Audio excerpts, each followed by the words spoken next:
Samkel, are they paying back the money? Yes, indeed. They are saying that any monies that are donated to the African National Congress, if they have been found to have been stolen somewhere or acquired fraudulently or come from any other dubious means to the African National Congress, they will not accept these monies or donations, and should they have accepted, they will simply just return the money. So Paul Mashatile, the Treasurer General of the ANC, says he has instructed his team when the shenanigans of VBS and Vele Investments came about. They did go through their books and saw that they had received monies from VBS, particularly at the Progressive Business Forum's gala dinner of the ANC that is preceded by the ANC's, or that precedes the ANC's January 8 statement, which is delivered by the President. They had the 250,000 rands payment or monies that was received of buying a table. They're returning that, and they're returning the 2 million rands which they got for the 2016 local government elections campaign. Have they learned any particular lessons from the saga? Well, looking at Paul Mashatile and the type of politician that he has reinvented himself to be, particularly over the Jacob Zuma era of politics, he's become a very astute and shrewd politician when it comes to wrongdoing of that particular era of ANC politics. Even today, when we spoke to him about the likes of Denim Caesar, Florence Radzelani and Malusi Kigaba, he went back to repeat the famous words of 2016 on the 12th of April, which got South Africa talking when there is the ANC in Gauteng in his capacity then as a chairperson, saying that former President Jacob Zuma must introspect and do the right thing. He's repeated those words to these three particular individuals, also saying they as the ANC will not be receiving or getting any fraudulent money from any fraudulent or unscrupulous businessmen in South Africa or from abroad.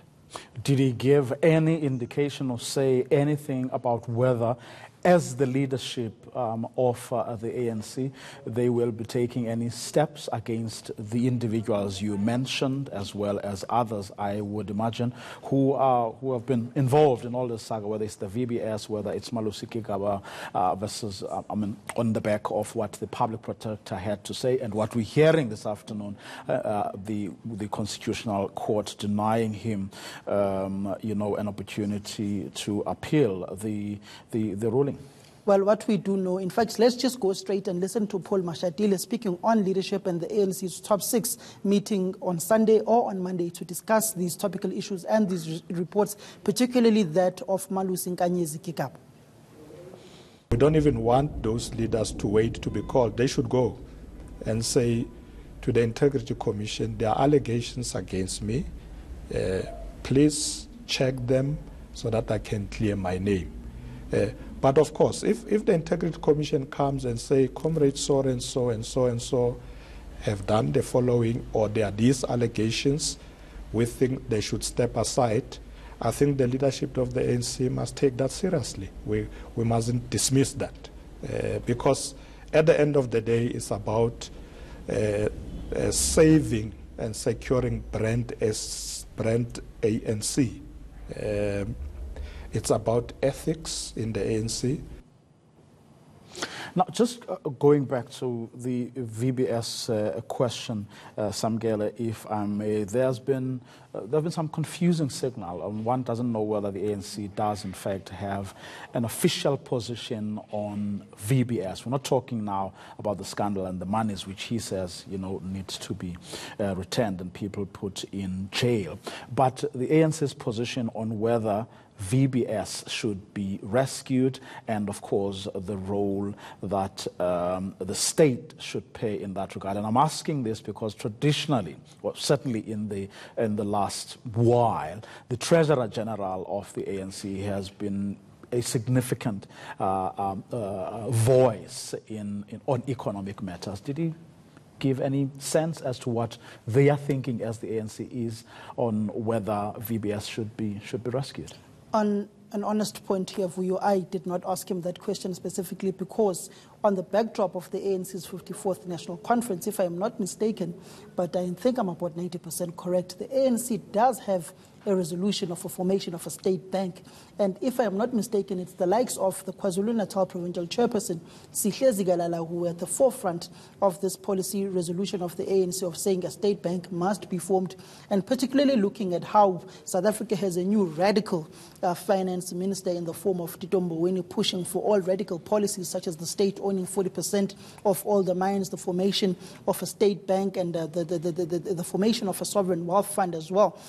It's clear that the ANC's thinking and framing is that VBS must be saved and it should not go down. If I'm not mistaken, at some point in time, the ANC's communications department through Pule Mabe and the Secretary General did release a statement that with all the shenanigans currently happening at VBS, those depositors who have deposited money, they should not suffer, and that VBS should not let VBS to fall through to the dogs so that it goes away. VBS must be saved at all cost. But even the ANC in Limpopo, through its provincial leadership, Stan Matabata, in Soviet Lechanyane, the provincial secretary, they've been very vocal in saying that VBS must be saved. But on that issue of the ANC's determining whether they are giving back the money to VBS or not, let's just listen to Paul Mashatile, what he had to say on that matter.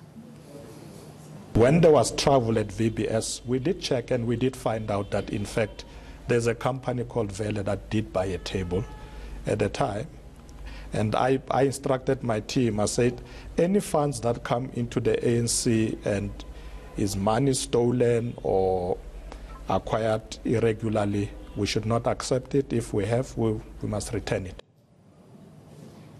Okay. And that meeting of the top six is on Sunday or Monday, you said? The top six meeting is on Sunday or Monday, in the words of Paul Mashatile, but that will be preceded by a special NEC this weekend on Saturday. But it does seem as if the days of the ANC sticking its head in the mud and not wanting to speak on issues and denying everything are over. For instance, after that interview, Paul Mashatile basically said it does not help to deny things that are true. You must simply admit where you are wrong, where you have received monies, and own up and take necessary steps to avoid that from happening again. Whether they've turned a corner or not, only time will tell. Even you've got the likes of Supra Muhammad Bilo who are challenging the current leadership of the ANC and taking them to court and employing the services of Advocate Dalim Mpofu. So it seems as if there are two factions, one that denies and one that accepts when they are wrong.